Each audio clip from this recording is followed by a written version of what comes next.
It's been 150 days since the moon has been on a collision course, headed right toward Earth.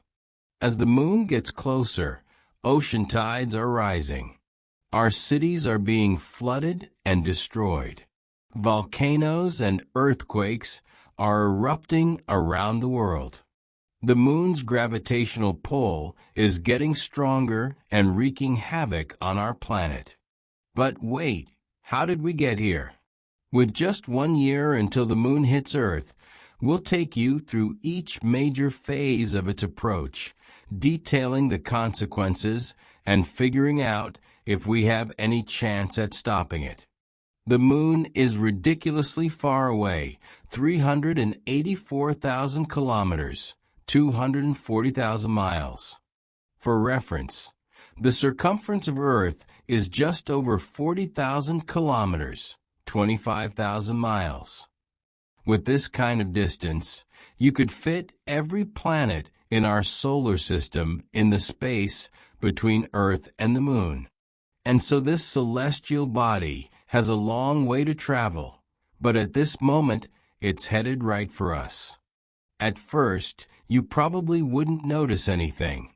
If you were on an ocean beach, maybe you'd find the waves splashing a bit higher up on the sand, a result of the moon's gravitational pull on our largest bodies of water. But wait, why is the position of the moon so important to us anyway? The moon plays quite a few essential roles in helping out life on Earth. One major role is stabilizing our climate. But first, why does it stay up in the sky? That's got to do with gravity. The moon orbits Earth at a speed of over 1 kilometer, 0.62 miles per second. That's pretty good velocity, and it would love nothing more than to roam freely through space. However, since Earth is much more massive, its gravity pulls on the moon, preventing it from being flung into space. But if the moon starts moving toward us, instead of normal seasonal changes, we might experience extreme cold in the Sahara and extremely hot weather in Canada. Even worse, drastic changes in ocean tides would have severe consequences. At the speed the moon is currently moving, it would actually hit our planet in just under 5 days. So let's slow it down and give ourselves a year to see if we can solve the problem. The moon started 384,000 kilometers, 238,000 miles away from Earth, but now it's only 250,000 kilometers, 155,000 miles away. With the moon this close, it's heavily affecting our oceans. Rising tides are reaching up to 5 meters, flooding coastal cities like New York, Miami, and London. Buildings would be destroyed, and people would be forced to evacuate.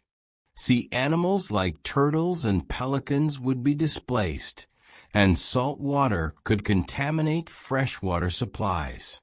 But this is just the beginning. As the moon gets even closer, the destruction will escalate. Has something like this ever happened before?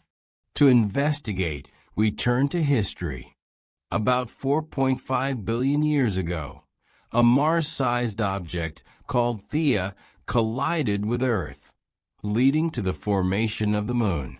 Scientists know this thanks to samples from the Apollo missions, which show that moon rocks are similar to those found on Earth. In fact, lunar meteorites that have landed on Earth confirm this connection. Now, the moon is only 100,000 kilometers, 62,000 miles away, and the situation is worsening. Tides are reaching 30 meters, 100 feet, high, making all coastal cities uninhabitable. Infrastructure like subways, trains, roads, and highways would be completely flooded. The moon's gravity plays a crucial role in Earth's tides. As it orbits, it creates two water bulges, one facing the moon and one on the opposite side. This movement causes the rise and fall of tides. But as the moon gets closer, this effect intensifies dramatically. Geological evidence shows that billions of years ago, when the moon was much closer to Earth, tides were substantially higher than they are today. If history is any indication, the approaching moon could bring catastrophic consequences.